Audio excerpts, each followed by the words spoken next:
not once for yes.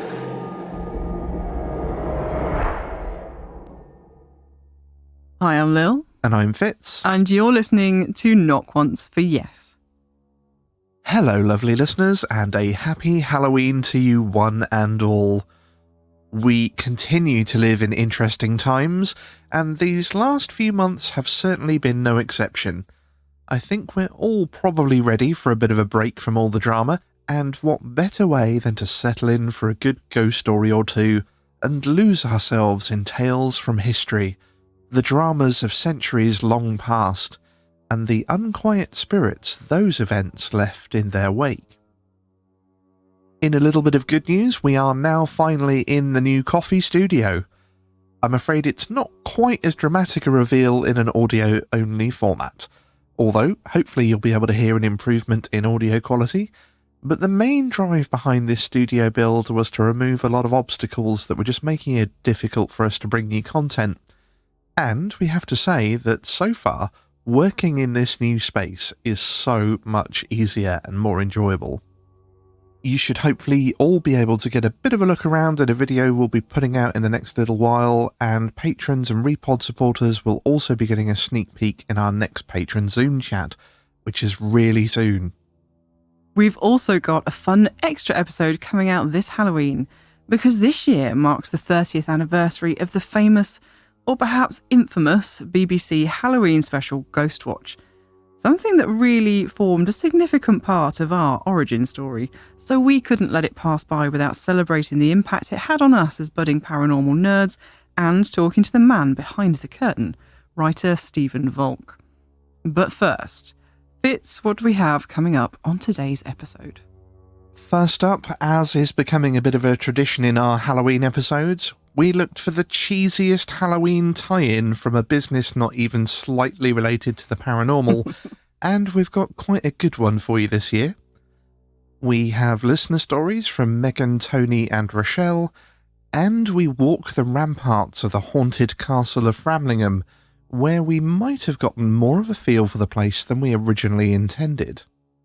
But before we get stuck into all of that, we want to say welcome and a huge thank you to our latest patrons. Tom Kingham, Shalene Gates, Mary Burnett and Sam Palmer.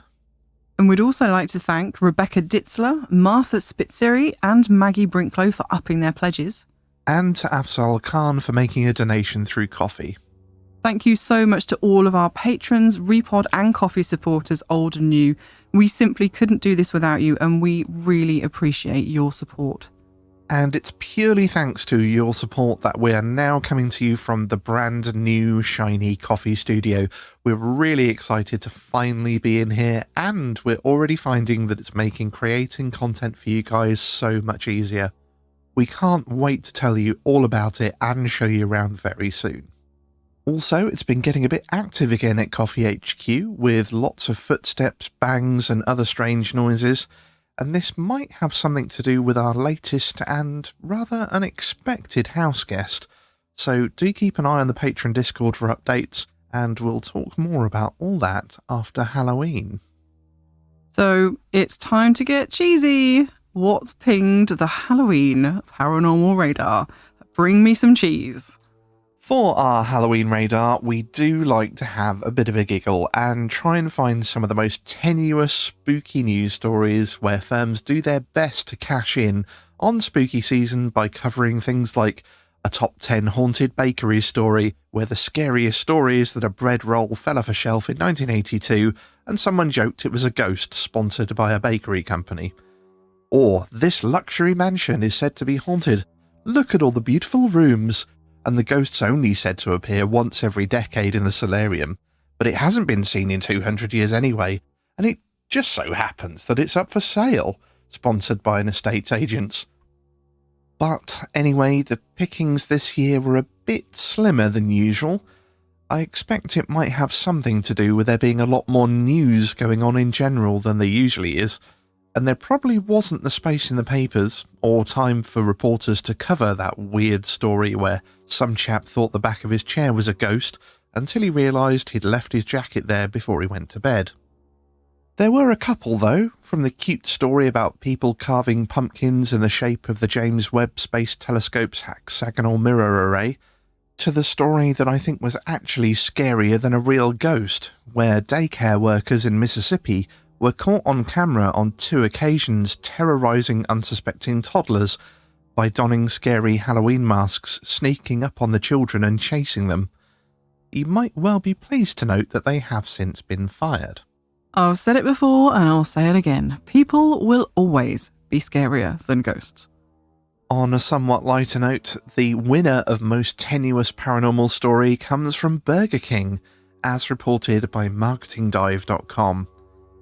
They have released a Ghost Pepper Whopper in time for Halloween and have gone the extra mile of adding a ghost detector to the Burger King app. Even though it's clearly a gimmicky marketing trick, I did of course download the app myself to check it out. It's modelled on a mishmash of a tri-field meter with its recognisable analogue gauge and a K2 with its row of pretty lights. It seemed unimpressed with any of the places our resident ghosts tend to hang out, or in fact any of the items that one might expect to have some kind of supernatural emanation dotted around KOFY HQ. It did seem very excited by my computer mouse though, so maybe that's haunted. Now that I had discovered a spook in my mouse, I was rewarded with an offer to buy one get one free of their new burger. To be fair, it didn't sound bad, so I was going to follow through, damn you marketing people. However, I soon discovered that the offer wasn't valid at our closest restaurant, not that it was terribly close anyway, and that I'd have to travel quite a considerable journey to redeem it. It was pretty fortunate for me in the end, as my waistline could really do without adding a Whopper to it. I will be keeping a beady eye on my mouse from now on, though. Oh, so we didn't ever get to check the Ghost Pepper Whopper. We did not. Sad times. Well, because we do like to have a bit of fun at this time of year, another of our favourite Halloween treats is when organisations like the National Trust or English Heritage produce a top 10 list of the most haunted historic locations under their care, so that we can play paranormal Top of the Pops. Unfortunately for us, English Heritage have entered into the spooky spirit by publishing a list of their creepiest castles to visit this Halloween, so we can see which locations have managed to stay in the charts and which have been knocked out of the running from their last top 10 list, as voted for by site staff. Although sadly, this year's was only a top 8. But to be honest, that just makes it a little bit more cheesy, and that's what we're looking for anyway, isn't it, really?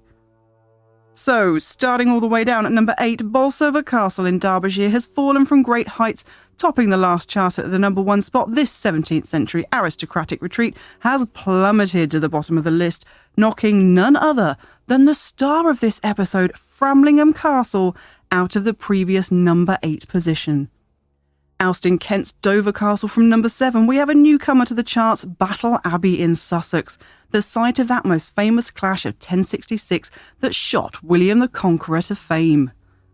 Coming in at number 6, Beeston Castle is knocked out of the runnings by 13th century Goodrich Castle, with its tales of star-crossed lovers. Maintaining its position from the last chart at number 5, a perennial favourite of paranormal peeps and goths all over the world. It is, of course, the fabulously phantom-filled Whitby Abbey. Pendennis Castle loses out this year as Devon's 14th century Oakhampton Castle takes the number 4 position, boasting a phantom coach made of bones, containing a ghost who is apparently locked in an internal quest to mow the lawn. Now that's a story I'm going to have to come back to sometime.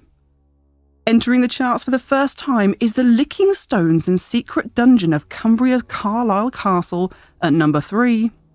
At number 2, Kenilworth Castle loses out to a worthy opponent, Devon's Bury Pomeroy Castle. Oft cited as England's most haunted, it's no surprise to find this phantom-filled ruin shooting up the charts. And finally, this year's top spot having been vacated by erstwhile chart toppers Bolsover Castle, surprise newcomer Farley Hungerford Castle blasts out of its humble Somerset origins and straight into the limelight at number 1, with tales of murderous gentry making inventive use of the castle's bread ovens. And that was the 2022 Paranormal Top of the Pops. Thank you. I had the music from the old Top of the Pops running through my head all the way through that. Old. I know that that should ring a bell for people in Britain. I don't know if it does so much for those of you in the USA. No, let us know. Did you guys overseas, did you have a charts, like a music charts top 10? Let us know. And if so, did it have really cheesy music in between a really excited announcer? A really cheesy, excited announcer. In at number 10. Blah, blah, blah. It was, brings back memories. Oh, good memories. Well, some good memories. Well, some not so good memories. I mean, it was a bit dodge, wasn't it? To be honest, all 70s and 80s British TV was a bit dodge. Well, I mean, that one went on for longer than that, but yeah, it never got any less cheesy. But I think that's all the spooky season hijinks for now. And it's about time we settle in for the real business of sharing your true ghost stories. And this first story is from Megan. I had a fun bit of spookiness occur last night, and I just had to share. I work annually for an international film festival, which rents out a fourplex movie theatre I used to manage about 10 years ago. The building used to be a single-stage theatre built in 1931 and was converted to a stadium-seating movie theatre in the 80s.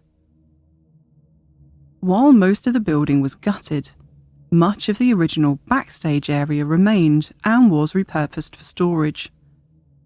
This includes an underground tunnel which leads to a sump pump to pump water out from under the building, all of the original dressing rooms, staging areas, and even some trapdoors. When working for the theatre, I both heard and experienced my fair share of spooks and bumps in the night, as I was often there alone. I would also get the occasional staff member who would refuse to go into the storage areas after their own unexplained encounters. I was recalling some of these tales while looking at photos of the original building with 2 stagehands last night, while we were waiting for the final movie to wrap up. The movie was a bit long, and the filmmaker and crew were late for their Q&A panel. They also needed to take some photos with a professional photographer at the end of the Q&A. We were on day 9 of the festival, and we were all quite tired and ready to go home. Additionally, the movie theatre staff were only scheduled until 11, and having worked on that side of the business, I know the long hours of the festival are hard on the team, who don't work at the festival but still have to be there to sell concessions and lock up the building. We gave the cue to wrap up the Q&A at about 10:45 p.m. By 10:55 p.m, they were all still engrossed in conversation. I asked my stagehand over the walkie-talkie, did the programmer see the wrap-up cue for the Q&A? The stagehand responded, yeah, she saw me, with a kind of defeated tone. Okay, I responded, the theatre staff is only scheduled till 11, so... And then, the spotlights stationed in the theatre mysteriously went out. The PA of the film who had coordinated the Q&A came out in a panic asking why the spotlights had been turned off. I walked up to the projection booth. Hey, projection, did anyone hit the breakers for Theatre 3 that would turn off the spotlights? Nope, the breakers are still on. From there, we had some chatter back and forth to raise the work lights to get more light in the theatre. Needless to say though, the Q&A panellists took the hint and quickly wrapped up. There were 2 spotlights plugged in, one to illuminate the Q&A and the other to shine a sponsor logo on the wall. Both had worked fine all week, and both had gone out at the same time. The spotlights were stationed in the top row of the stadium seating, where no one was sitting. I then realised that the 2 spotlights were plugged into an outlet that I could see, and no one had gone anywhere near it. We thought it was a bit strange, but chalked it up to faulty wires, a dead outlet, or both bulbs burning out. We finished up for the night and headed home, not thinking much more of it. Today, the same stagehand texted me to say both spotlights turned on just fine this morning. No issues at all. Needless to say, I think the theatre ghosts felt the film crew were overstaying their welcome and wanted them to wrap things up as well. I've been doing this festival for about 8 years, and we've never had both spotlights go out in such a manner. It's been on my mind all day, and, well, yes, the theatre is old. The whole series of events was a bit interesting. And thank you to Megan for sharing that story. Now, I've immediately got this image in my head of a ghost stood next to you as you're like, oh God, I wish they'd hurry up. And it just going, don't worry, I got this. Regular theatre-friendly ghost. Yeah, exactly. Like, this is the thing that we try and get across so many times. Like, a lot of people, when you say ghost, the first thing they think of is, scary. Mm-hmm. And that's not always the case. And, like, in this instance, it really does just feel like it's like, don't worry, guys, I got this. We got you. We got you. I love theatres, though. We did go on a ghost walk around a theatre once, didn't we? Mm-hmm. They are just... I just feel like it's an area that's so ripe for hauntings. I mean, if there's any other stories related to this theatre, I'd love to hear. But even the one that we went round, it was very atmospheric. I think there's something about just... when we went onto the stage and you look out at all those empty seats... Mm-hmm.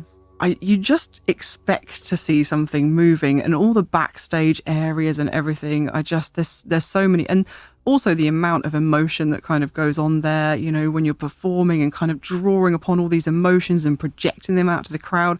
I just think it's no wonder that so many theatres are haunted, and I think they're absolutely fascinating places to investigate.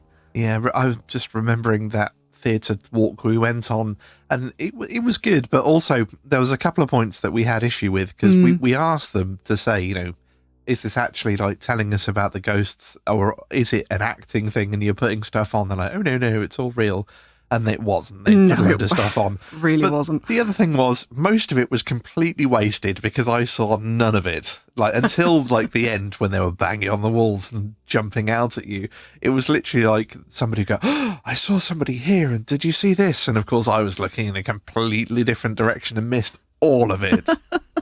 Well, one thing we didn't miss was the clowns at the end that I long jumped through because... you guys know that I'm not a fan of clowns, and after having told us that all these ghost stories were real, we were presented in the final corridor by an array of clowns that we had to run the gamut through, and you guys can imagine how that went. Needless to say, we haven't been on another one of their ghost walks again, but I would like to see the theatre without the extra actors. Well, it must be time for our next ghost story. This one's a little bit closer to home and is from Tony. I used to own a late Georgian house in a small market town which was undeniably haunted. I bought the property in a rundown state as a renovation project, with the idea of staying for a couple of years, improving it and selling it on. But due to the arrival of 3 children and the great size of the property, we ended up staying much longer. You're probably wondering why we stayed that long if it was haunted. But there was nothing aggressive or anything that particularly interacted with us directly. My son put it well recently when he said it was like sharing the house with things that you couldn't see. Initially, I lived alone whilst my partner was still away at university in the south. The facilities were basic as the property had been neglected for years, and the first event occurred within a few days of moving in, when I walked into the lounge carrying a mug of tea and saw a petite old lady in a tweed skirt and cardigan sitting on the sofa, which was covered in a dust sheet, looking contentedly into the inglenook fireplace. It shocked me so much I inadvertently jumped backwards through the door and into the hallway and nearly knocked my father, who was painting the ceiling, off a stepladder. When I looked again, she had disappeared. The most tangible event occurred a couple of weeks later when I came home about 10 p.m. after working away for a few days, and I was intent on getting to bed.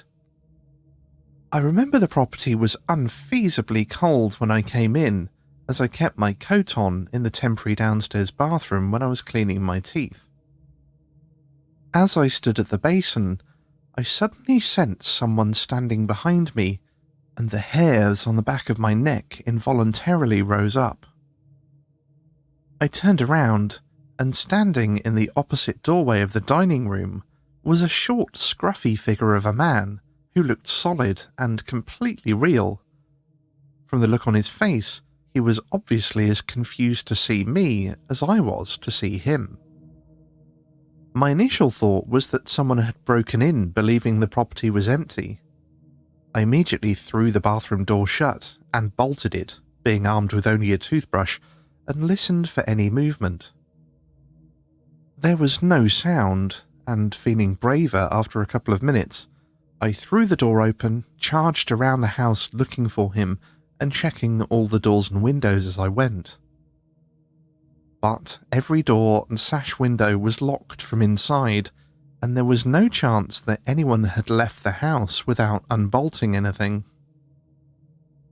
After the adrenaline subsided, I was left with a mental picture of a man in his late 30s, a few days of dark stubble on his thin face, wearing an old hand-knitted red roll-neck sweater, which was badly frayed on the cuffs and elbows.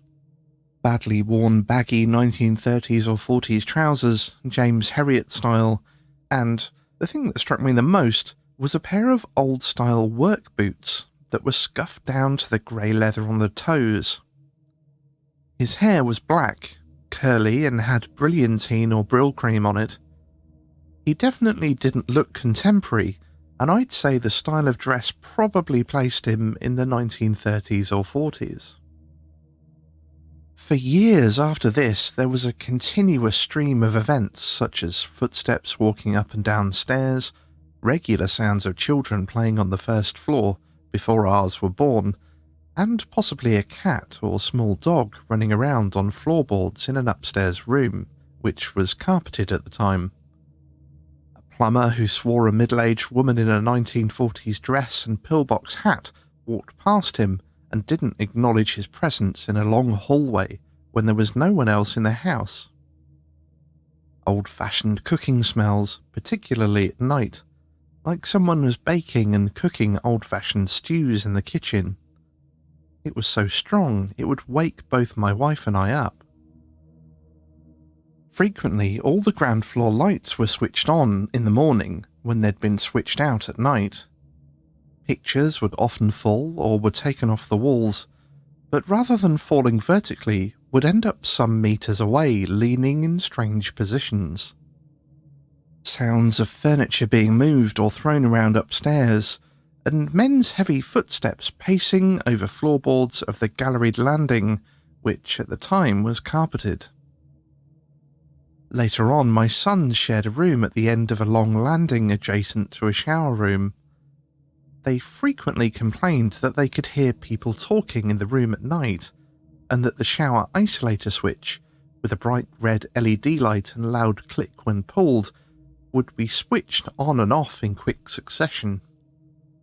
Shadows would be cast over the nightlight on the landing, and our dog would freeze, growl, and cower under the bed. Memorably, a large glass vase exploded violently in a bedroom whilst we were lying in bed one evening, followed by an intense static charge in the room, and an old hanging lamp that hung vertically on a chain in a picture window was lifted up to a horizontal position and paused for several seconds before being let go to swing violently. I was sitting in a chair with a sleeping baby on my lap, and my brain just couldn't process what had happened.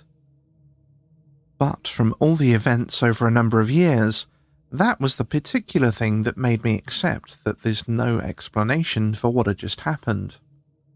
Until that point, I just accepted there was something that wasn't malicious, and there was probably some explanation that made sense, but I couldn't fathom it out. However, if I'm really honest, and it's probably the reason I was able to stay in the house alone for so long initially, was that the experiences led me to conclude that I don't really believe in ghosts in the traditional sense. I particularly don't like those ghost hunting shows or ghost hunting teams, but I did watch a few shows in trying to make sense of what was happening. It's all a bit unconvincing compared to the reality. To be honest, it seemed more like something was going on in tandem with us, but not really aiming anything at us. I did read a few books as well to try and make sense of it, and some of the Jenny Randall books on time slips or The Vertical Plane by Ken Webster got the closest to feasible explanations, but I'm still reluctant to believe that it was spirits of the dead that had come back to deliberately interact with us in conscious random ways. However, one thing that did happen that makes a good conclusion is that when I was painting the outside of the property a few years after moving in, a very elderly man walked by and stopped outside staring at the property. I said good morning to him, and he asked, in a thick local accent, who lived here now, obviously believing that I was a tradesman as I was covered in paint. When I said that I lived there, he chuckled, looked straight at me and said, "Have you seen him?" Quite shocked, I asked what he meant, but he just waved his hand, chuckled again, and shuffled away towards the high street. I wish I'd followed him and asked him some questions, but I was rushing to finish the job, and to my regret, didn't. Thank you so much, Tony, for sharing that story with us. And there is so much in there that sounds so familiar to us and the things that we've experienced in the various places we've lived, especially to me, the one where he mentioned seeing an apparition, just like a fully formed person, just like a solid person. I knew you were going to talk about this one. Yeah, I had to. And then this person looked back at him and was just as surprised to see Tony as Tony was to see him, because I've had that exact same thing happen.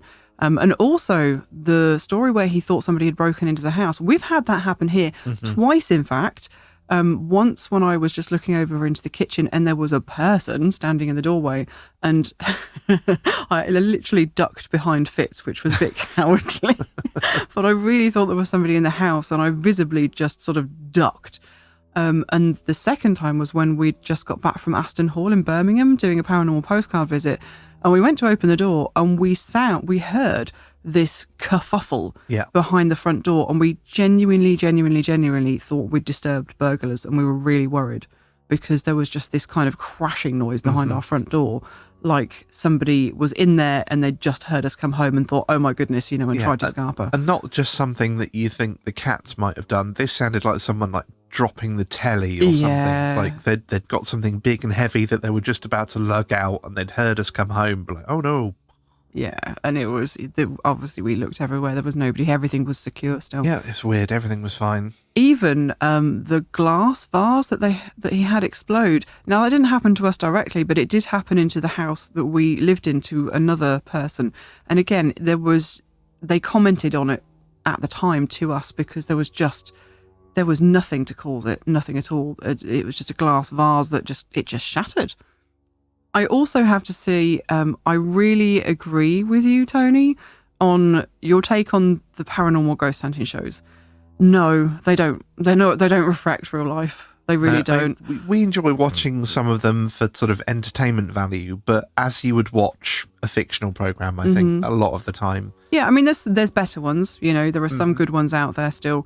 But in general, I mean, he says it exactly. They just don't reflect what you're living with. If you're living with a haunted house with this stuff going on in the place that you have to reside, it's just not comparable at all. It doesn't reflect what you experience. No, and some of it I don't think even knows you're there. It just kind of happens. Some of it, as you said, with the guy that looked back at you, does seem to react and respond, but I think there's lots of different things. We've all just kind of bundled into one. But I think he hit on a good point there when he was talking about time slips, because that's how I felt. When I had that experience where I saw somebody that looked back at me looking surprised, it didn't feel like a ghost. And I definitely agree with him on that point. It felt like our time zones had crossed and just accidentally smacked together, and neither of us knew what was going on. It wasn't like a haunting. It was like somebody had fallen out of their time and into ours, or we had fallen out of our time and into theirs. Who's to say? Indeed. Well, thank you again to Tony for sharing those stories. And I note that in the sort of email around these stories is like, oh, I don't know if you'd be that interested in them because not a lot happened. And then again, it's like, oh, I don't believe in all that nonsense, but here's a cracker. You had some really interesting stories there, Tony. I don't know what you were worried about. Well, and also, I think there's a perception where, because of the way paranormal is presented in the media, a lot of people can think that ghost stories have to be, like horror films with people, bouncing off the ceiling and all sorts of things like that. But again, we come back to what we were talking about earlier. It just doesn't reflect the real paranormal experience. And to us, your stories are just so evocative of everything that we've experienced over, sort of 20 odd plus years of being really interested in the paranormal as adults and the things that we've encountered. It really gives a good account of what it's really like. So thank you again, Tony. And it's time now for our last listener story of the episode. And this one is from Rochelle. My grandmother was born with the ability to see ghosts. They called it the veil, which I'm assuming is some sort of film that covers the face of a baby when you're born. You've mentioned how you think these abilities could be hereditary, and I agree.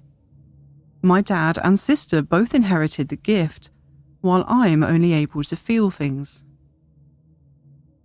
Back to my grandmother. She had many ghost sightings and stories to share, which my sister and I have heard numerous times over the years from close family members, as unfortunately she passed away when I was 2. One story was of a black dog. Your episode on the shuck struck a chord with me because of it. One night, my grandfather and grandmother were walking a lonely path near Cwnor, where they came to a bridge. My grandmother stopped and told my grandfather she didn't want to go further because of the black dog. He replied with, "What dog?" That's when she realised only she could see it. They slowly crossed the bridge and the dog followed them for a bit before disappearing. I remember you mentioning that shuck was something mostly seen in the UK and Canada in one episode. I think it's worth mentioning that Cwnor saw a lot of British during their rule in India. In fact, places in town still have the names they gave it, like Bedford and Moore's Garden.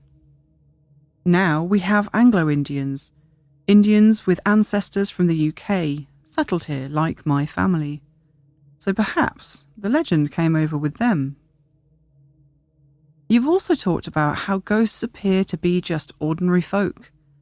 And that's something that's common in some of Nana's stories too. Like the time the entire family piled into the car when my dad was a young boy to visit the neighbouring estate for a dinner party. I should mention that my grandfather was a planter, so they lived on a tea estate. They drove up to the gate of their destination and it was pouring. Someone had to get out of the car and open the gate for them to drive through. My grandmother saw a man standing by the gate and called out to him to open it so they may pass. But the man simply stood there, not even acknowledging her request. She then proceeded to crawl out of the car and opened the gate. Once they reached the main house, Nana relayed the story to the couple. And that's when she learned that earlier that day, a man had hung himself from the tree by the gate, which just happened to be where the man was standing. Like I said, there are many stories passed down from my grandmother that are quite interesting. I also have a haunted house story, which is where my sister saw the most things. But those are stories for another day. And thank you to Rochelle for sharing that story with us. And we do hope that you'll also share the other stories of your haunted house with us in future. Yes, please do. We would love to hear them. I must admit, when we first started doing this show, because of where we live, with us being kind of adjacent to the Black Shuck Central, as it were, I did think that it was very much a local thing, and it was really the regions of East Anglia that held all the Shuck legends. But the longer we've been doing this show, the more we keep finding legends that, I mean, if they're not directly called the Shuck, they are so related as to be practically the same thing.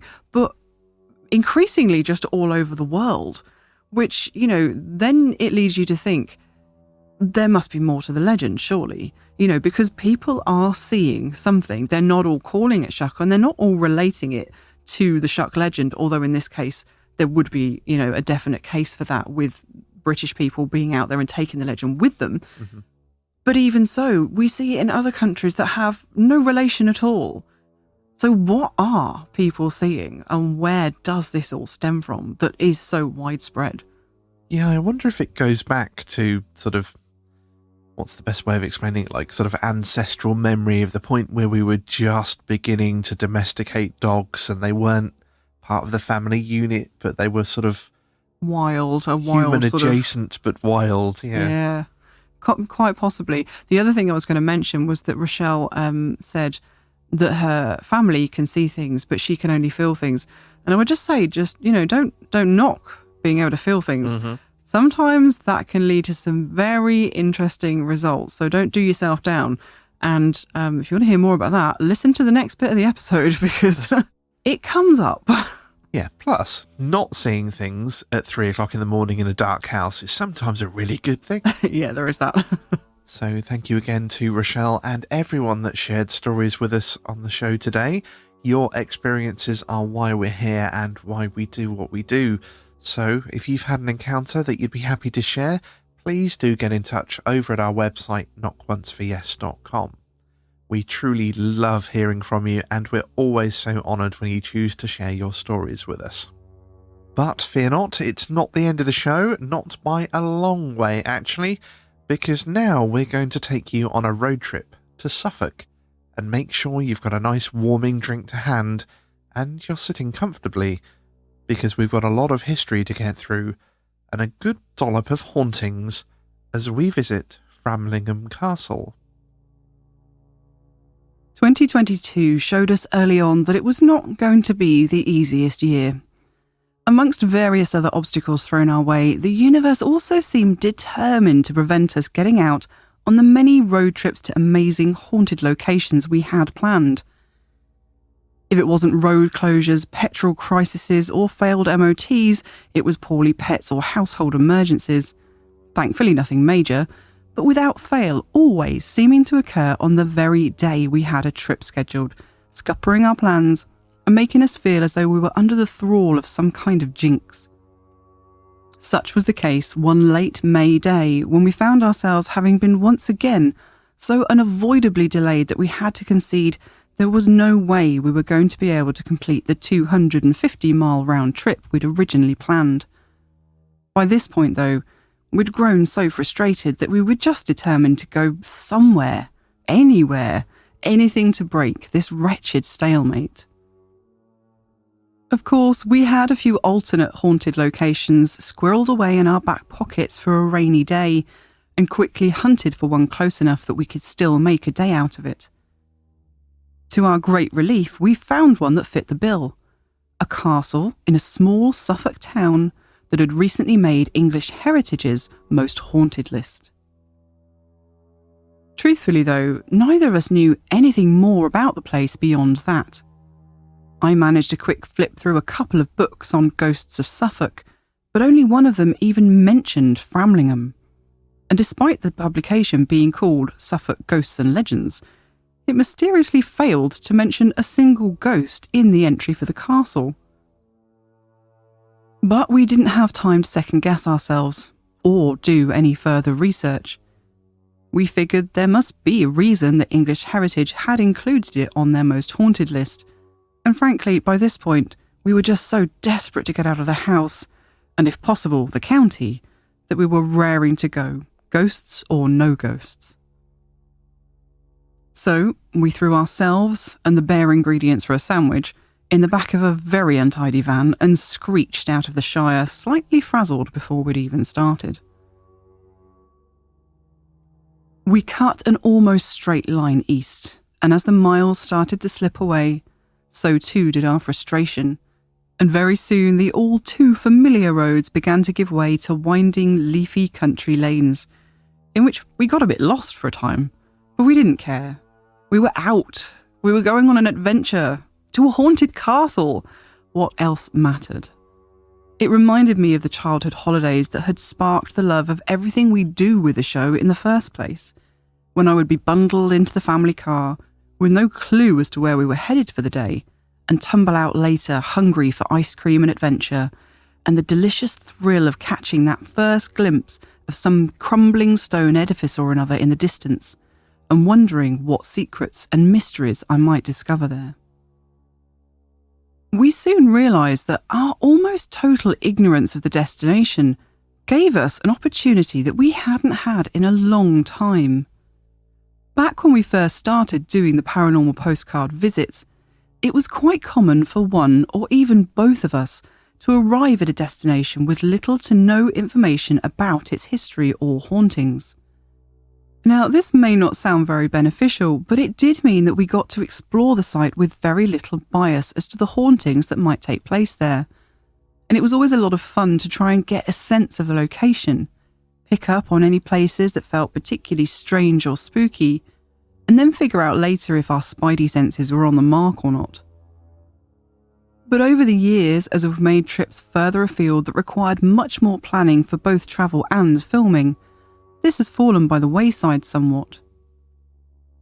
On this day, however, the opportunity to thoroughly research the history and hauntings before we left was simply not available to us, and there was nothing we could do about it, which accidentally allowed us a rare freedom to explore the castle, just as I had done on those childhood holidays, completely carefree and able to let my imagination and intuition have free rein.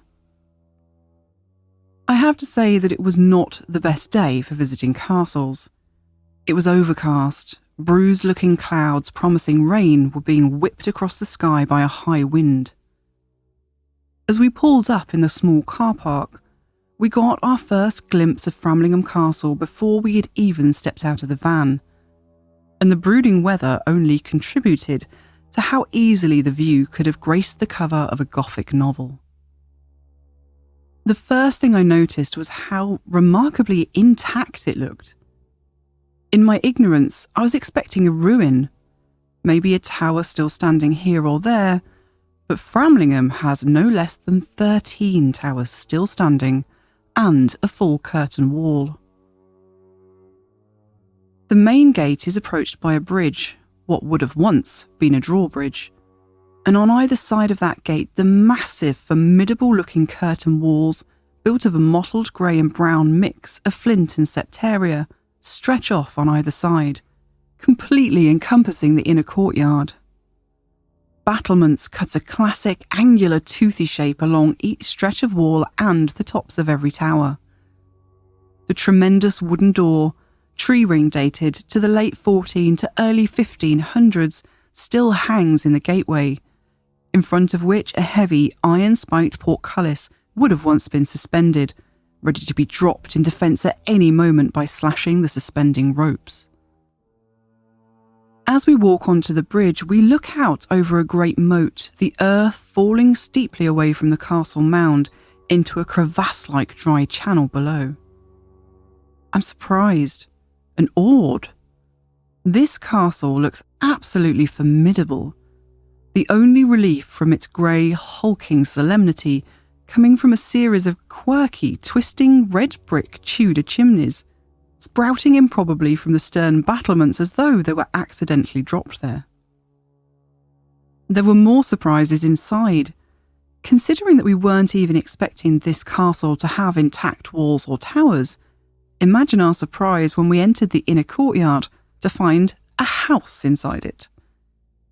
It was turning out that we really couldn't have picked a better castle to turn up to unprepared, and I wouldn't have swapped any amount of prior knowledge for the childish delight that came with stumbling across its eccentricities one by one.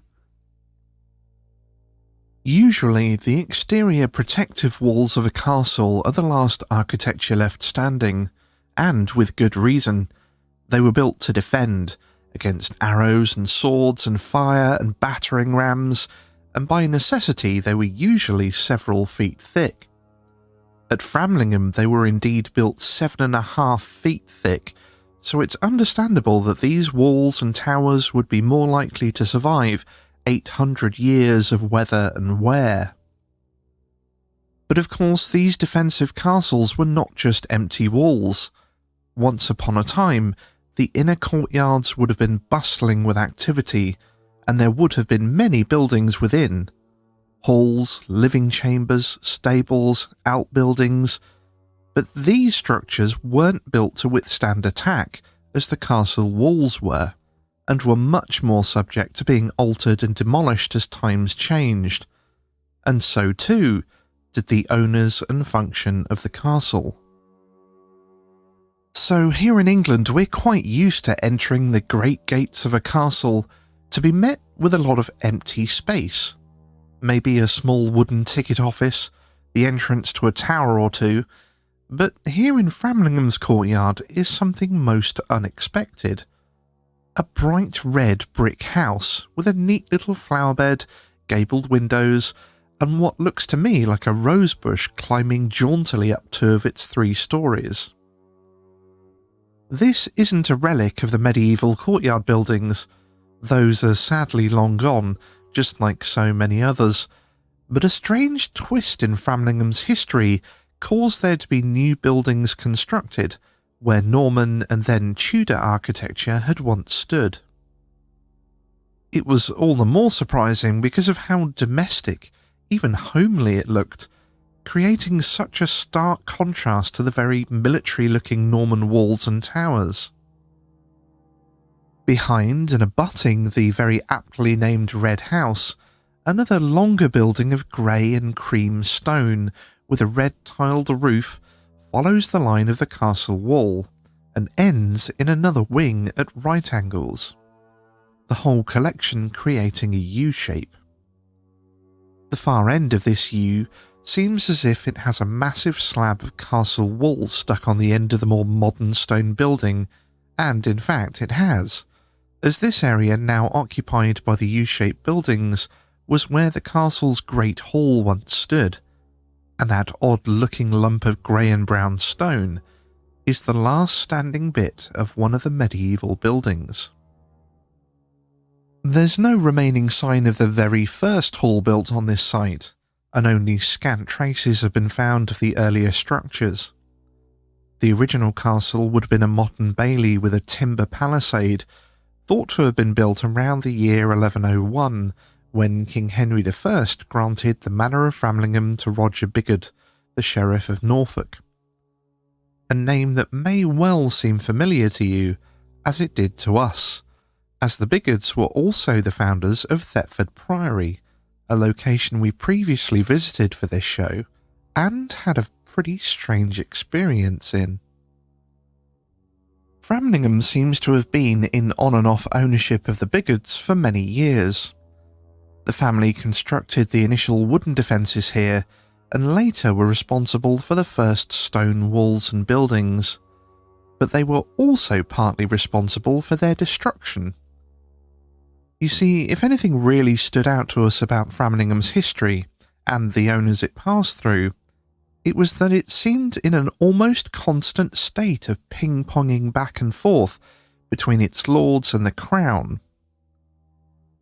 Throughout the many different families who the castle and estate was granted to over the years, nearly all of them seem to have had frequent run-ins with the monarchy, resulting in them being disgraced and stripped of their lands and castle.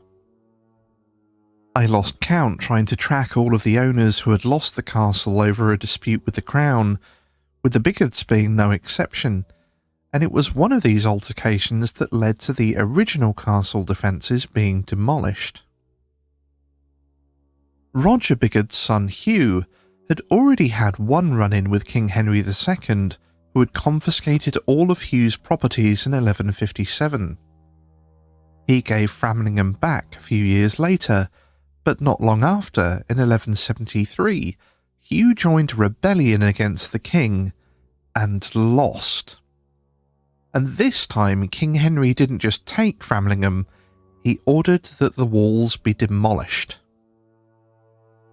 It wasn't until over a decade later in 1189, when King Richard I was on the throne, that Hugh's son gained back the title of the Earl of Norfolk and Framlingham Castle, and set about rebuilding the castle walls.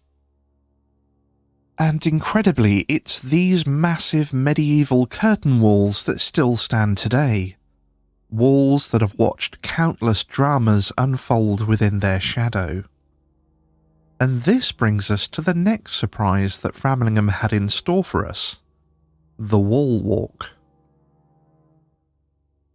We've been up a fair few castle towers in our day. After all, an intact tower with access via a treacherously steep, narrow, winding stone staircase is usually the highlight in any castle's visitor attraction arsenal. But it's often one solitary tower, and after having puffed yourself entirely out of breath on the way up, you typically have just enough opportunity to stop hyperventilating and nod appreciatively at the view before gingerly making your way back down again. If you're very lucky, there might be a second staircase so that you don't have to deal with the impossible situation of meeting somebody on their way up as you're going down. But here, we had a very individual opportunity, because this unusually intact 12th century curtain wall actually completes a full, unbroken circuit around the whole castle, and as such, visitors can walk around its whole length, gaining an entirely new perspective of the courtyard and being treated to magnificent views of the surrounding landscape from the 34.5-foot high vantage point. We can barely believe our luck and eagerly clamber up the obligatory spiral stone staircase, pausing on a very draughty landing partway up to appreciate the view as the sound of the nearby church bell tolling blows through on a frigid breeze. But when we emerge out of the tower onto the first section of Wall Walk, it's all we can do not to turn right back around and seek sanctuary in the stairwell from whence we just came.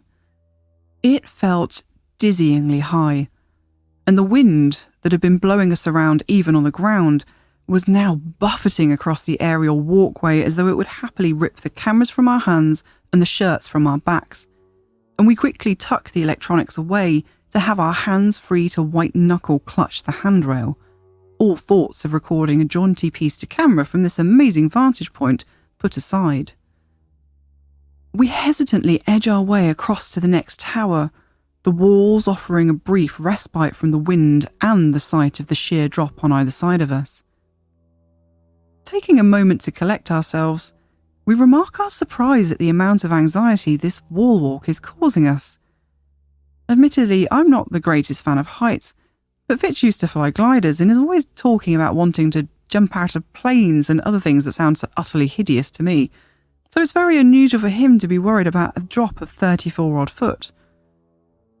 Admittedly, the wind doesn't help, but the walkway was good and sturdy and had metal barriers on both sides, and despite the rather ominous creaking sounds as the force of the wind made the wooden supports heave and groan, everything looked structurally very sound. But we were both almost frozen, edging along inch by inch as if shuffling along a sheer cliff face. I feel shaky and sweaty, a little nauseous, and I just can't shift the strange falling sensation, even though I was taking great care at this point not to look down. The walk is a one-way system though, so there was no option but to carry on, and we did so in single file, silently and solemnly, until we caught up with each other a few towers further along, although we couldn't remember exactly how many when we tried to recall this information later. Having finally reached a tower that felt safe enough to pause and collect ourselves, we look at each other, windswept and slightly wild-eyed, and confusedly try and laugh it off. We reasoned that it must just be the blustery conditions getting to us, because there really doesn't seem to be any other logical reason as to what's making us quite so nervy as this. Here there's a palpable sense of relief, even though we still have much of the circuit to complete. But from this point on, our nervousness seems to fall away. The cameras come back out, and we start enjoying the views, taking pictures, noticing details, and wondering over the history of what we're walking on. Incredibly, all the way up here at this chilly, windswept exposure, stubborn foliage is somehow sprouting out of nothing more than thick, cold 12th century stone. The wall itself shows the scars of its many lives through history, a jumble of massive slabs of angular pale stone, shiny black faces of split flint, and rougher brownstone, all peppered here and there with patches of thin Tudor brick and bright flecks of red tile. And, punctuating the circumference of the wall, the bright, jaunty Tudor chimney pots standing out starkly amidst the Norman battlements. Only 3 of the peculiar protrusions were actually attached to fireplaces, and the rest was simply decoration, a Tudor fashion statement and a way of showing off wealth, with each chimney boasting intricately patterned brickwork. An information board puts a few jitters back in my legs when I read that this wall didn't originally have any near-side barrier. The thought of negotiating this precarious-feeling walkway without a barrier makes me feel a bit ill again, especially when I imagine trying to patrol it on watch duty, at night, maybe in the wind or rain or ice and snow. It doesn't bear thinking about. Although the wall itself is still intact, the original path along its circumference is not.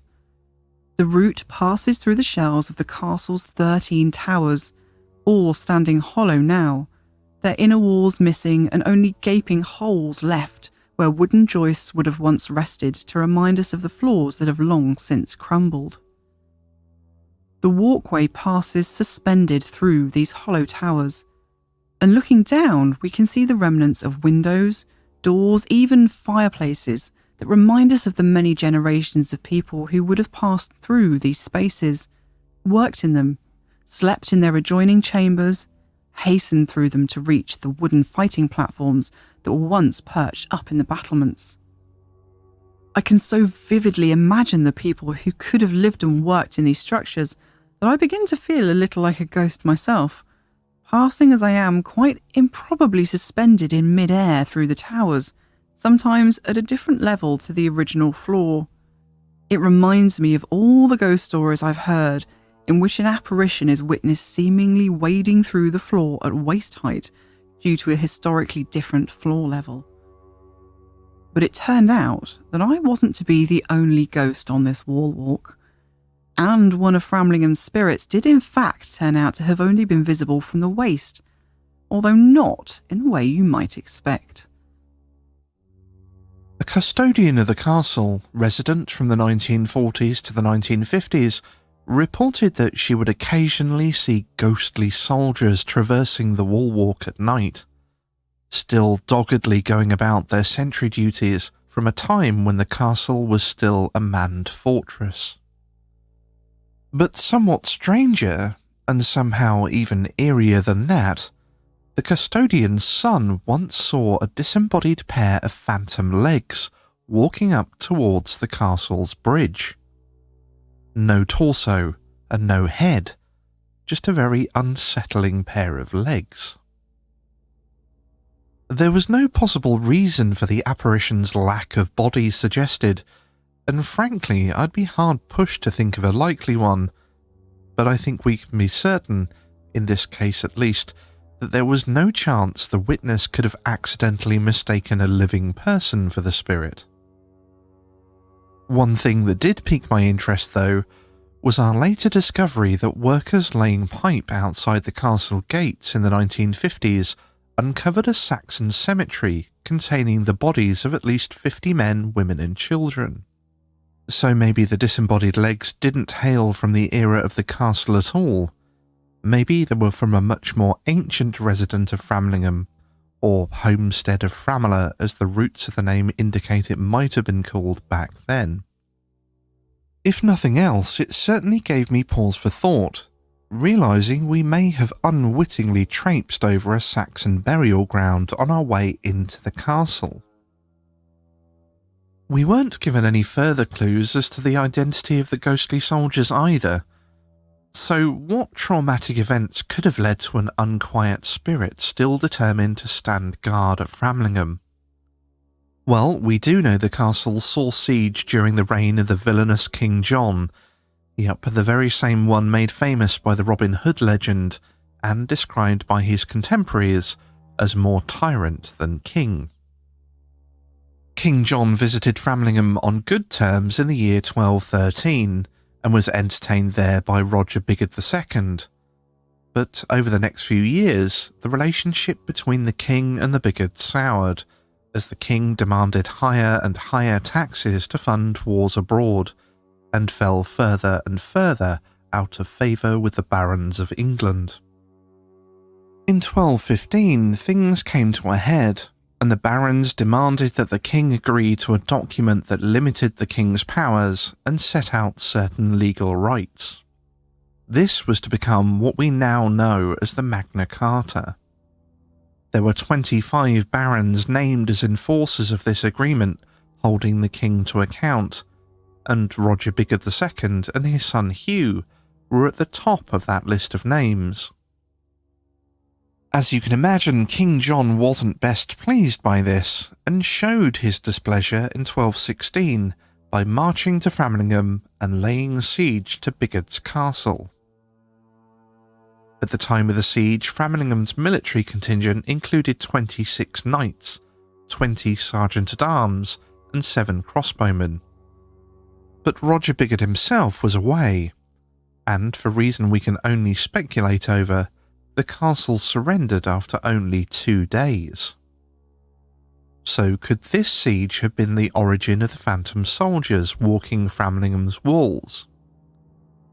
Well, this castle has been witness to many more events that resonated through history, and the view we come across next as we continue our walk around the blustery heights of the curtain wall was the backdrop to one of the most extraordinary events of the 16th century, and maybe one whose echoes could have imprinted its surroundings with memories deep enough to permeate the castle walls to replay for centuries after. By the year 1547, the Dukes of Norfolk had once again forfeited Framlingham to the crown.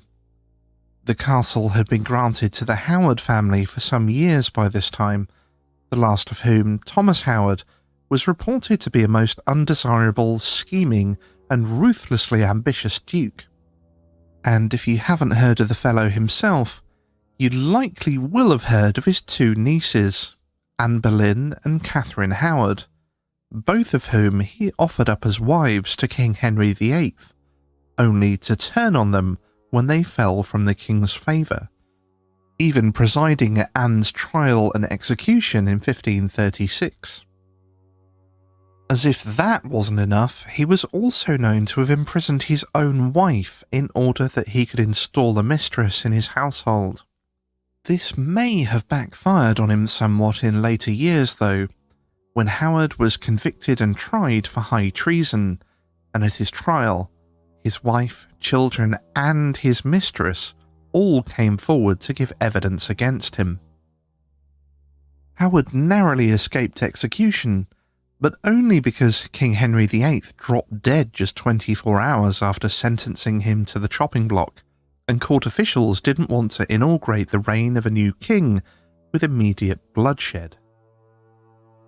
But Howard's disgrace led to Framlingham Castle landing back in the hands of the monarchy, and ultimately into the possession of Henry VIII's daughter, Mary, in 1553.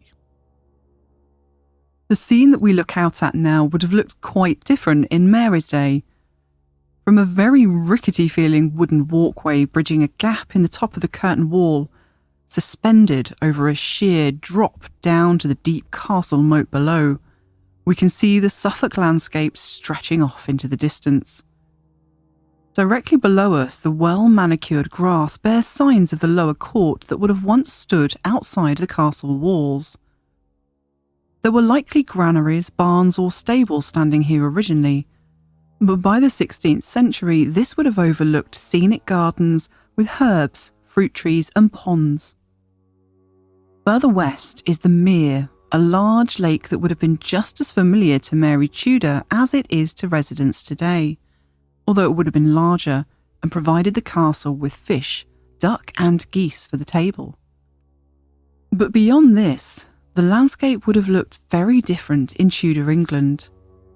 Where there are now houses, schools, sports pitches and farmland, a great deer park once stretched to the north and west of the castle, with woodland for game animals and hunting lodges. This parkland would be the site of an unprecedented event in 1553, when King Edward, Henry VIII's only son, passed away at the tender age of 15, naming his cousin, the Protestant Lady Jane Grey, as his successor to the throne against Henry VIII's will that the crown should pass to his Catholic daughter Mary in the event that Edward should die before he had heirs of his own to pass the crown to. The country was thrown into turmoil, some siding with the late king's choice of successor and others feeling that the throne rightfully belonged to Mary Tudor. Mary, meanwhile, had been tipped off that Lady Jane Grey's father-in-law, the Duke of Northumberland, and his forces were intent on taking her captive. And so, on the advice of her close confidants, she halted her journey to visit the ailing king, her half-brother, on his deathbed, and fled, first to Cambridge, and then on to Kenninghall in Norfolk, and ultimately to Suffolk and Framlingham Castle.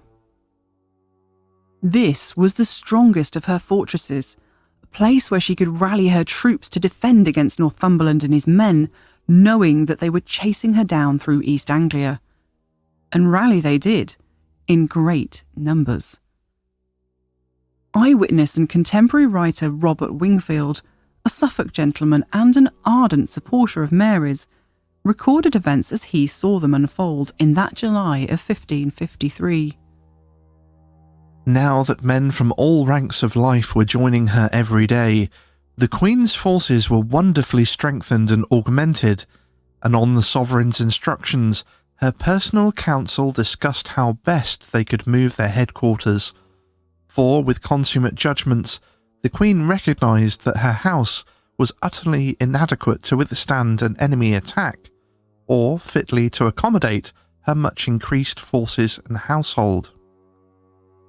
Therefore, after suitable consideration, they very wisely chose Framlingham, the strongest castle in Suffolk, and the ancient capital seat of the famous Dukes of Norfolk, where they might await further reinforcement, and, if necessity demanded, fight a determined enemy with steadfastness and courage for the right to the throne.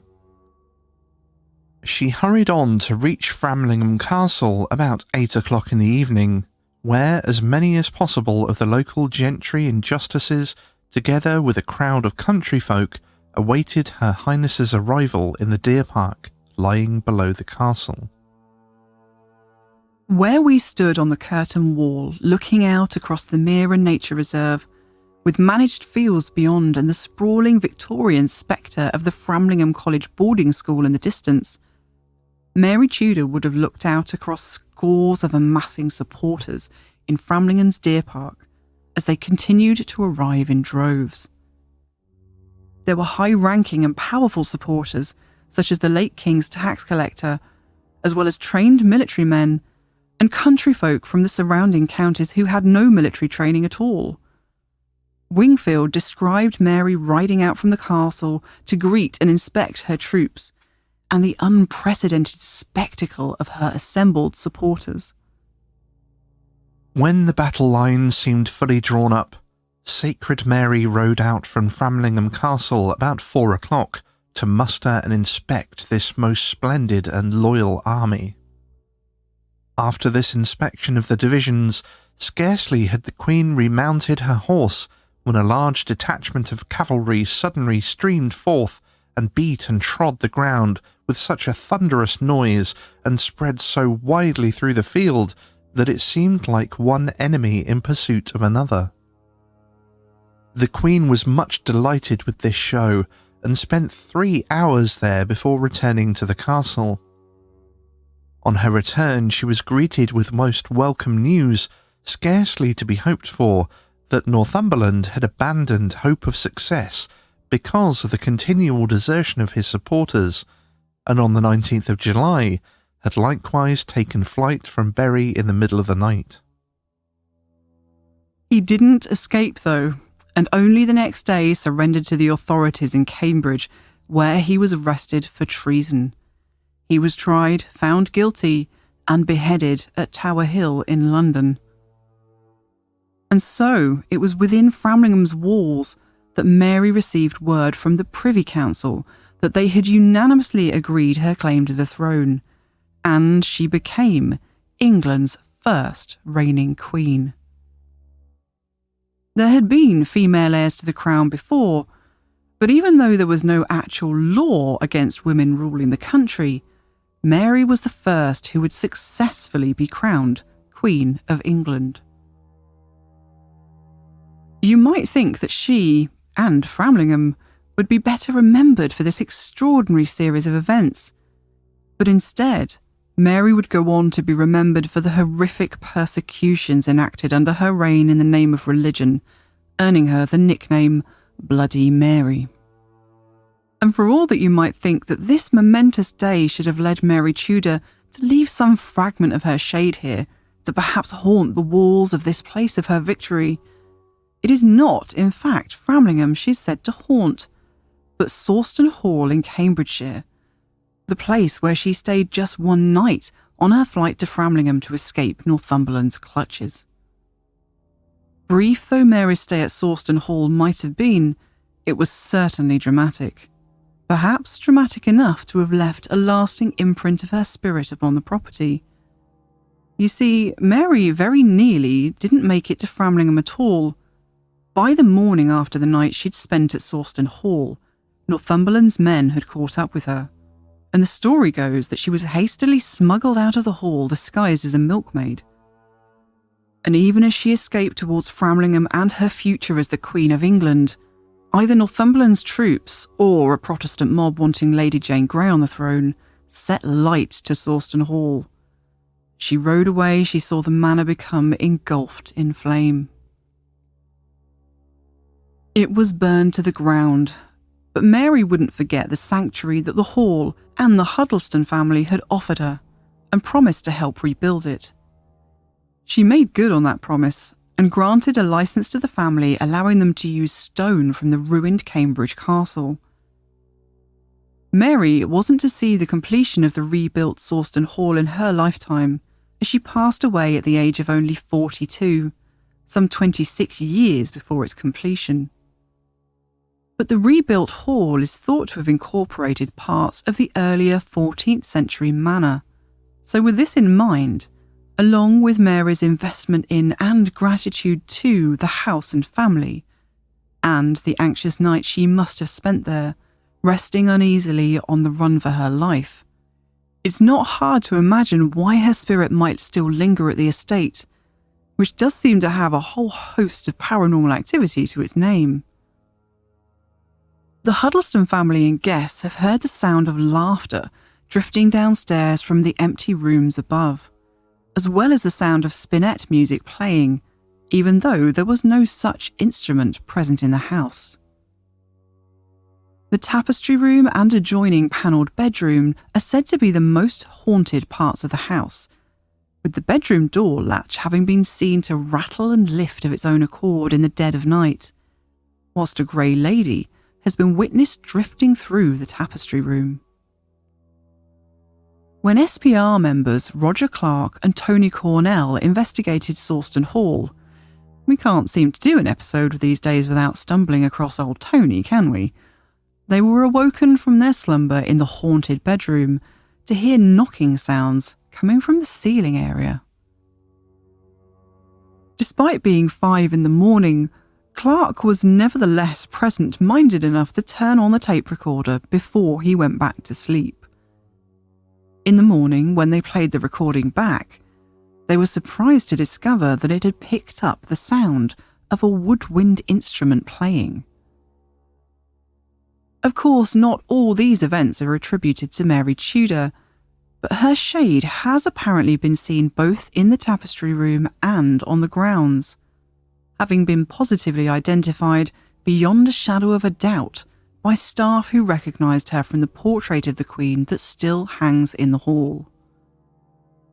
But at Framlingham, Mary's spirit seems to be nowhere to be found. In fact, the majority of Framlingham's ghosts and hauntings seem to hail from a somewhat more recent time. But before we move forward 100 years, there are more ghosts of the Wall Walk to discover. Of course, we didn't know any of the details of this history or any of the ghost stories during our exploration of the wall. We only knew that it had caught us off guard and left us confused, and we were quite glad to climb the many flights of steps back down the final tower and get our feet back on the ground to catch our breath and untangle our thoughts. Having made it down before Lil, I found a bench close to the wall where I could survey the entire courtyard as well as much of the walls. It was quiet with hardly anyone else around, and after a few minutes decompressing, I began to have a strange feeling, similar to one I'd experienced before at another location, that other edifice of the Biggert family, Thetford Priory. At Thetford, I had the strange feeling amongst the ruins of the priory that the original complete structure was almost within sight. It's a difficult thing to describe, almost like a pressure on my vision, and it felt like if I should turn my head in just the right way, I'd see the building as it was rather than as it is.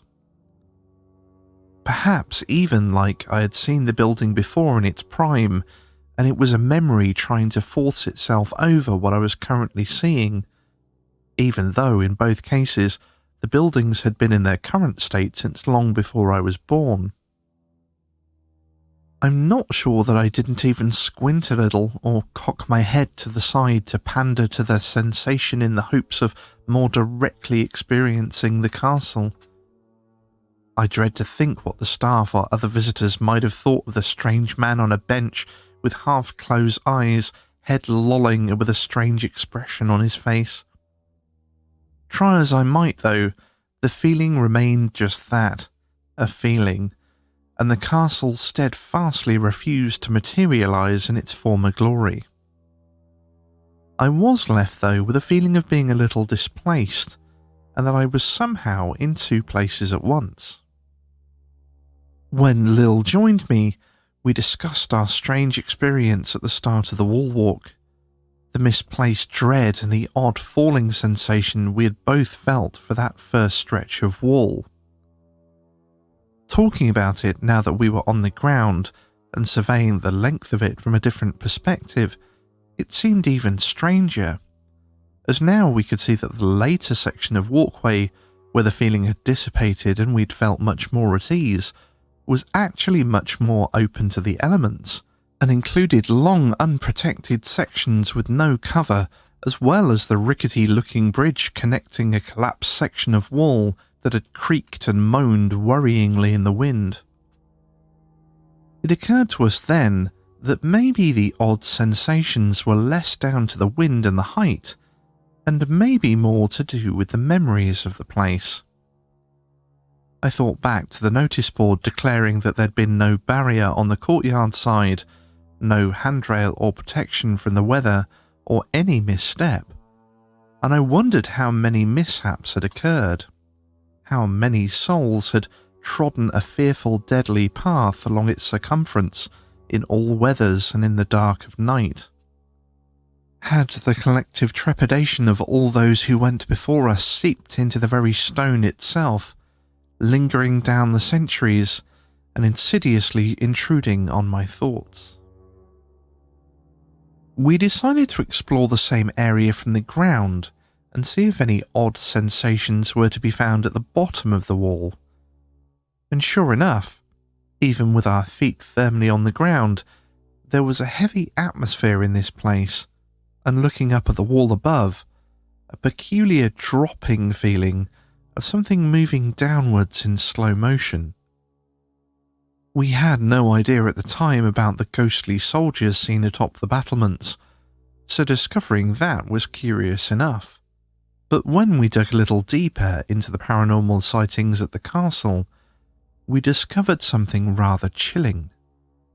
Speaking to the Eastern Daily Press in 2017, the historic property steward of the castle shared some of his unexplained experiences, including one that certainly made our ears prick up.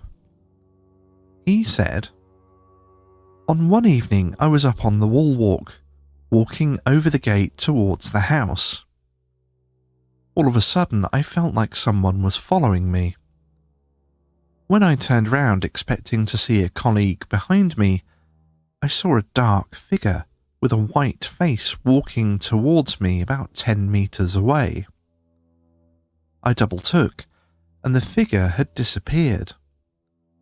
I then turned back and headed down to ask a colleague if it was them, but they'd not got that far around."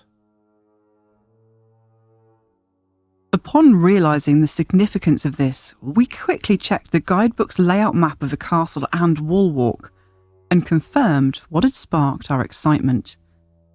This sighting took place on the first stretch of wall, that very same place we'd experienced the strange sense of dread. But it was about to get even stranger still when we were going through the various reports recorded by the grandson of a castle custodian, who recalled that witnesses had seen a ghostly figure falling from the top of the prison tower into the dungeon below.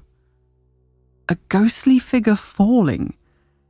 If these sightings tied into that very same place that we'd both described the dropping sensation on top of and below the castle wall, then this was truly odd indeed.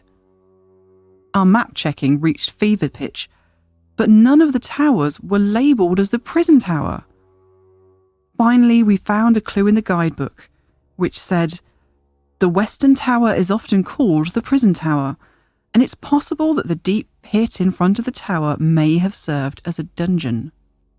We both held our breath as we checked the plans again, and there it was, the western tower, its ruins projecting out into the moat below, just a few paces further on from where we emerged onto the wall walk in the very first tower. We were, quite simply, astonished.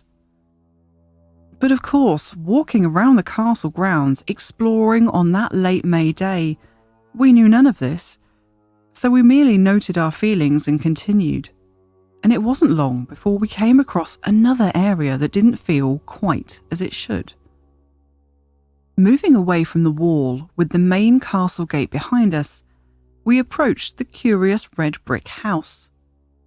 Its west face abuts the Norman curtain wall, and half its north face adjoins the long building constructed on the site of the Great Hall, whilst the remainder is skirted by a quaint little flower bed and gravel path. As we approached from the south side, some foundations from an earlier building lay between us, the gravel path and the house, and it was around here that we seemed to hit a pocket of some kind of different atmosphere. It was like walking into a bubble. The quality of air seemed to change and become thicker somehow, more dense and muffled, almost like there was some resistance to the air. At first, we thought it might be centred around the bare foundations of what had been an earlier kitchen building, but as we kept moving, the strange atmosphere persisted, and as we crossed the gravel path and reached the side of the red house, it almost seemed to be emanating from the building. Most frustratingly for us, this building was not open to the public, but it was here, and in fact within this motley collection of relatively more modern buildings, that we would find tales of a plethora of weird and wonderful ghostly encounters. Which brings us to the question, why is there a red brick house in the middle of a Norman castle courtyard anyway? Well, it's partly down to the misfortunes of the last of the Howard dukes to own the castle. The Howards were given back Framlingham by the Crown during Mary Tudor's reign, but by the time her half-sister Elizabeth was on the throne, the fourth Howard Duke lost it all again, along with his head, when he was implicated in a plot to marry Mary Queen of Scots, that's a different Mary from the one from earlier, and overthrow Elizabeth. Framlingham bounced back to the crown once again. See, we told you it was difficult to keep track, but by then the castle had begun to fall into a state of disrepair, and it spent much of its life for the rest of the 1600s housing prisoners, many of whom were Catholic priests and recusants hunted down under Queen Elizabeth's anti-Catholic laws. The Howard Dukes had one last shot at the castle in 1603, but by that time it was in a state of great ruin and decay, and Theophilus Howard was heavily in debt. The medieval heyday of Framlingham Castle was over, and in 1635, Theophilus sold the castle to Suffolk-born Robert Hitcham, a wealthy lawyer and politician. Although Hitcham was a prominent figure and member of Parliament, he wasn't born to money. He was of humble origins as the son of a yeoman farmer, a fact that may have influenced his decision to leave the whole castle and estate in his will to his old Cambridge College, Pembroke Hall, with some very specific instructions. He died only a year after his £14,000 purchase of the estate, a huge sum of money at the time. Hitcham had no heirs, and having bequeathed his other properties to his few surviving relatives, he wanted to use Framlingham to enact various charitable works. His plan was to build almshouses for the needy in the town and establish a school for poor children and a house of industry within the castle walls. Now, house of industry isn't a term many of us would be familiar with today. We might better recognise the term workhouse though, and in fact that's what the whole collection of buildings making up the U-shape in the castle courtyard were used as at one time or another. The very word workhouse conjures up images of Oliver Twist-style gruel and misery, and definitely sounds like a ripe setting for producing traumatised souls with unfinished business. But this wasn't at all what Hitcham had in mind back in the 17th century. In fact, workhouses as we think of them now didn't even exist at that time. Before the reign of King Henry VIII, the monasteries, abbeys and nunneries around the country provided much of the poor relief, nursing and care for those in the community who fell on hard times or became ill. But after Henry's break from Rome and the dissolution of the monasteries, none of these institutions remained to provide much-needed poor relief, and communities quickly had to come up with new ways of helping their vulnerable members. One such way was the House of Industry, just as Hitcham had envisaged for Framlingham. The idea wasn't for the parishioners to become inmates like the model we know from the infamous Victorian workhouses. It was merely intended to be a base for those in need to come and collect tools and supplies needed for work, in this case mainly fleeces, wool and spinning wheels for the fabric industry, whilst the workers remained and indeed often worked in their own homes. Hitcham's vision didn't come to fruition for some time though. As well as needing to iron out some complex legal problems, Hitcham's death and his will being enacted all played out against the backdrop of a brewing English civil war. A war which was responsible for the destruction of many similar castles all around England by parliamentarians who saw these fortresses as a leftover and loathsome reminder of royal rule, something they sought to solve with a great deal of gunpowder. Many of the castles we visited over the years have collapsed towers and walls, not because they didn't stand the test of time, but because they had been blown up with gunpowder by Roundheads seeking to erase all strongholds and reminders of the monarchy.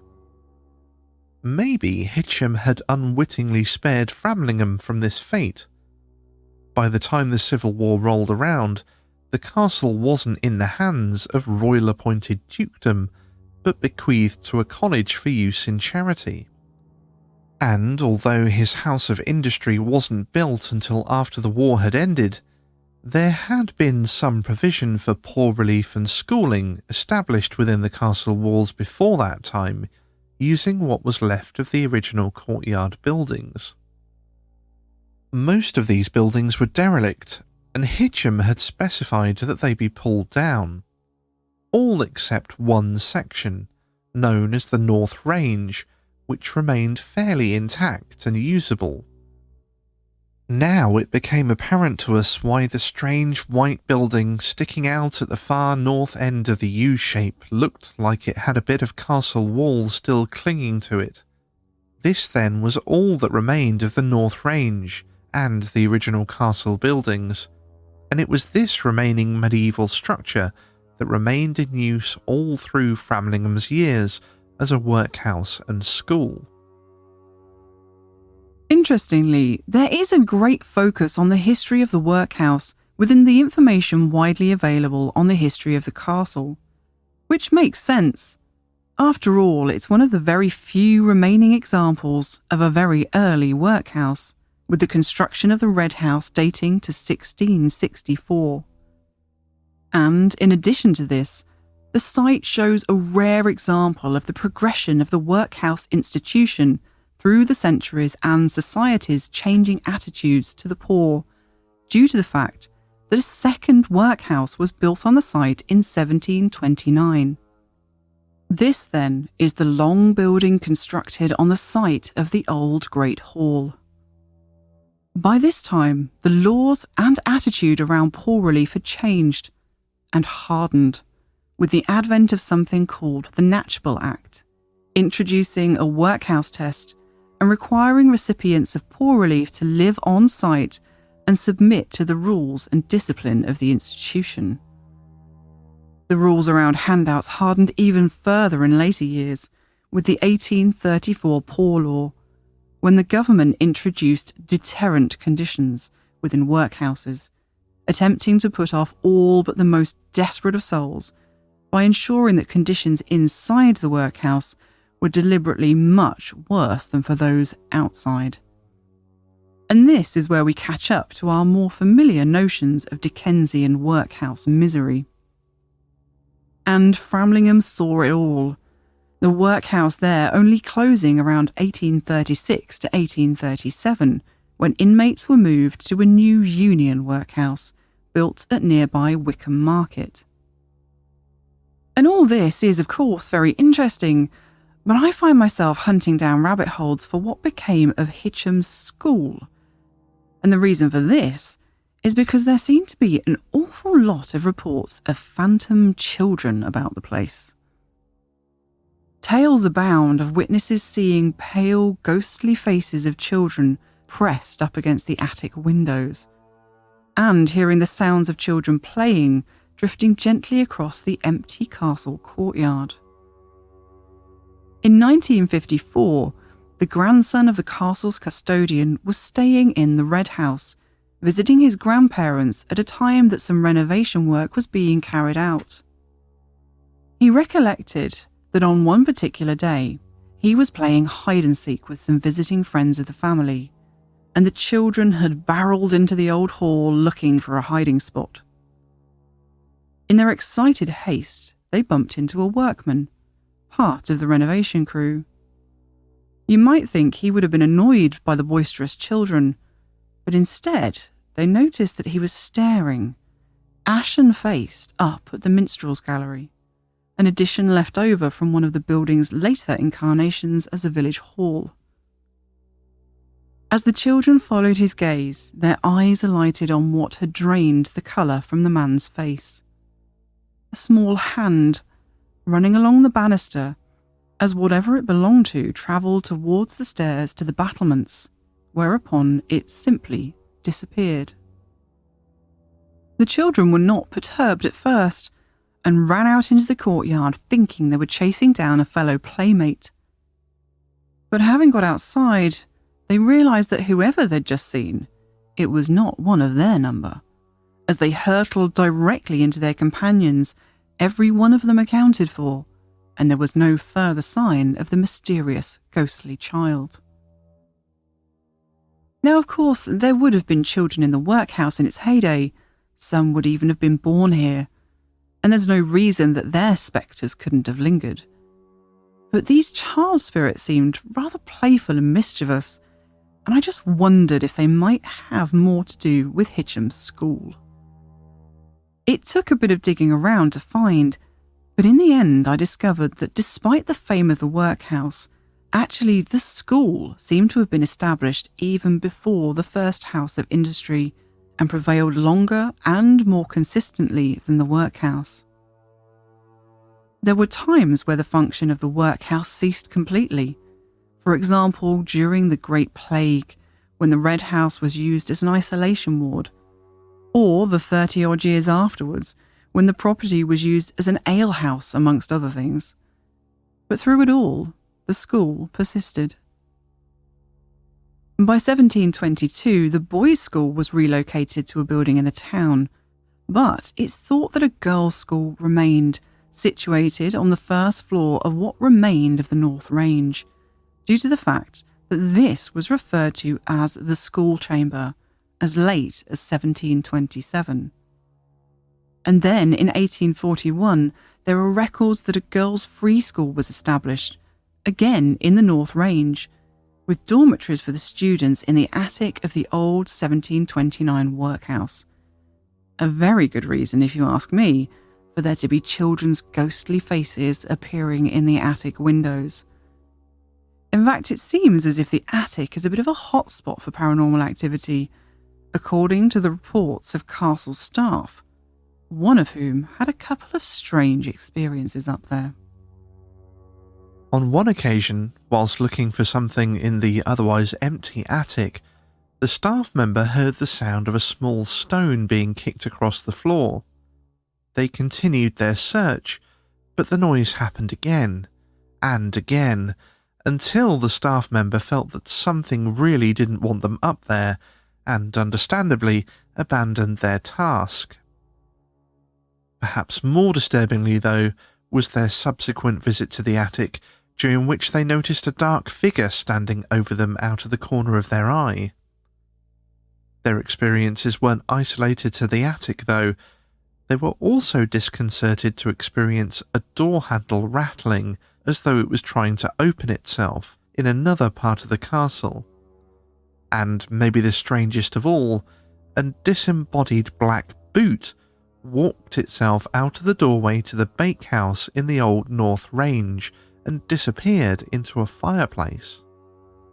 These days, the building standing on the site of the medieval Great Hall houses the visitor centre, shop and cafe, but it's seen many uses since its days as a workhouse, including time spent as a courtroom, an officer's mess, a drill hall and a fire station, amongst others.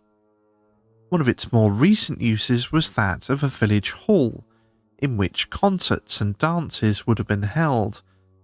And it was during one such occasion, when a relative of the castle's custodian was up in the minstrel's gallery playing the piano, that she had a very unsettling experience. As she was sitting at the piano, she felt the temperature of the air behind her drop startlingly, and all at once, she felt the movement of air behind her, accompanied by the sound of footsteps and the rustling of a dress. Of course, looking around, there was no person behind her.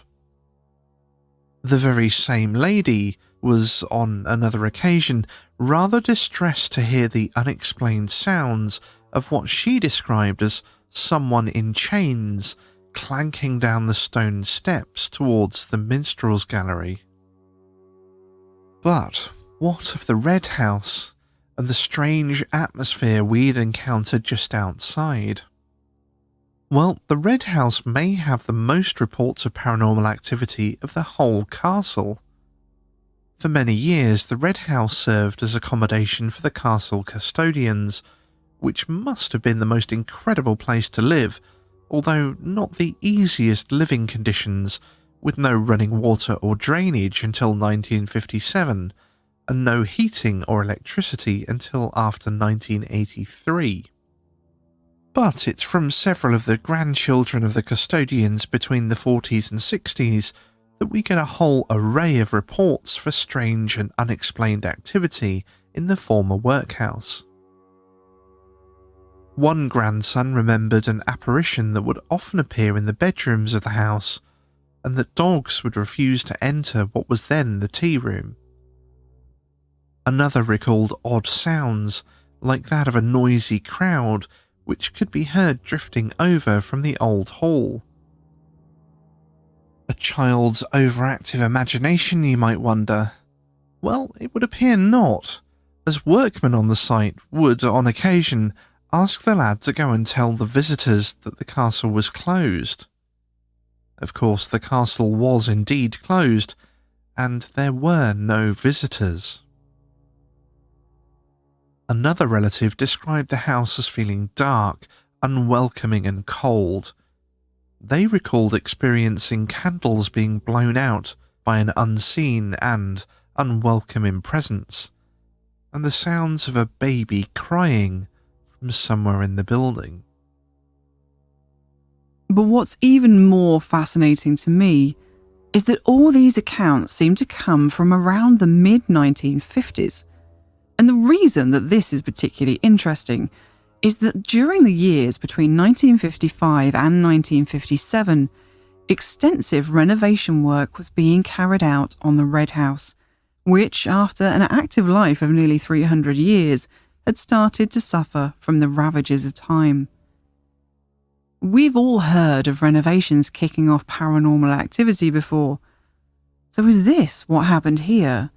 And why so many of the stories are from the same periods of history? The very same period, it must be added, in which workmen trying to lay water pipe outside the castle in 1954 accidentally dug up a Saxon burial ground. And for us, there was just one more story to give us a little chill of wonder. A vivid memory of one of the grandchildren staying in the Red House, who remembered waking in the night to hear footsteps on the gravel path outside. Assuming it must have been his grandfather up early, he merely went back to sleep.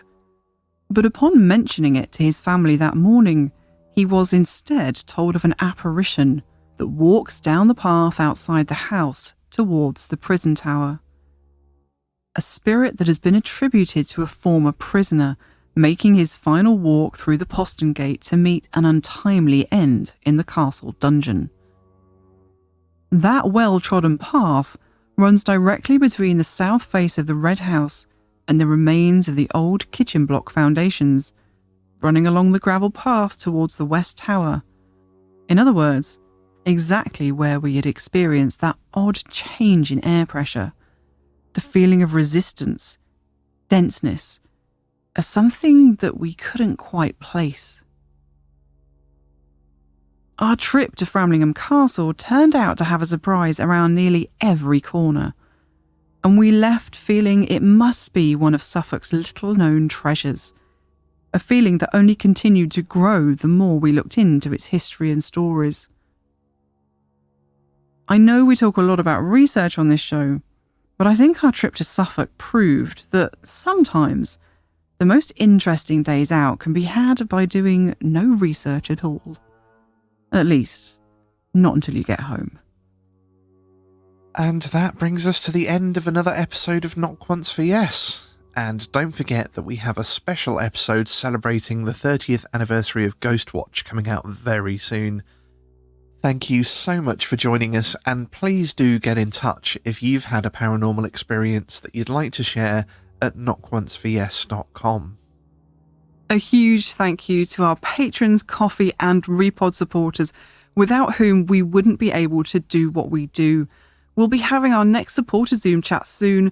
Come and join us and check out the new studio. Can you tell how excited we are about it? Not Once for Yes is produced by my production company Narrative Audio, And if you have a podcast and would like to outsource your editing and post-production, then please do get in touch either through Knock Once for Yes or narrativeaudio.com. We hope you enjoyed this episode and that you'll join us again for some more spooky stories and haunted history on the next Knock Once for Yes. EVP